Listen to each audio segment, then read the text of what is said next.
We mwanamke wewe. Miguu yangu jamani. Sophie. Nakuja. Jamani nimesema nakuja jamani. Sofia. Atakuwa amekwenda wapi? Jamani majirani mnisaidie mimi jamani. Nimesema nakuja jamani. Miguu yangu jamani. Kuja. Soma.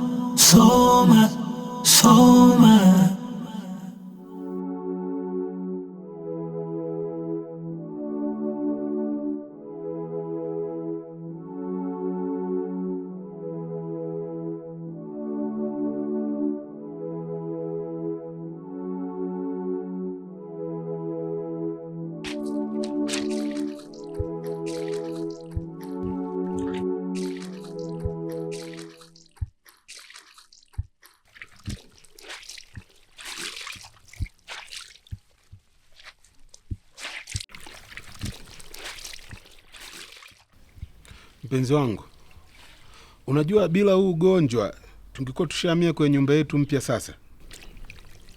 Kila kitu ni mipango ya Mungu. Mudi, huwezi jua kwa nini imekuwa hivyo. Mungu? Wewe unaamini katika wote Mungu ametaka mimi niwe mdhaifu wa miguu? Sio kweli kabisa. Unajua kuna vitu vingi tusovijua chini ya jua. Kama vipi? Labda nisingehitaji kile cheo pale kazini, ningekuwa mzima. Sitaki kujua ulihitaji nini na unahitaji nini. Nachojua mimi unatakiwa kushukuru Mungu kwa kila jambo.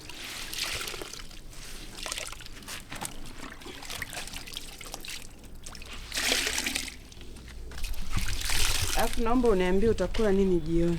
Maana nataka kupika mapema. Nitatoka leo, siwezi kuahidi kama nitawahi kurudi. Unatoka?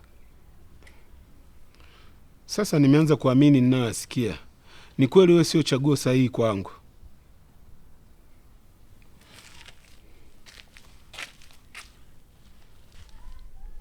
Mume wangu, maneno ni mengi unaambiwa, lakini hupaswi kusikiliza kila kitu. Mimi ni wako na ninakupenda kwa vyote. Naomba usinikatie tamaa mapema. Natoka leo tu na ni muhimu kwa ajili yetu sote. Haya, sawa.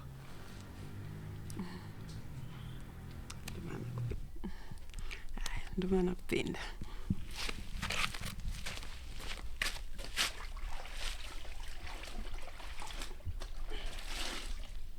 Soma.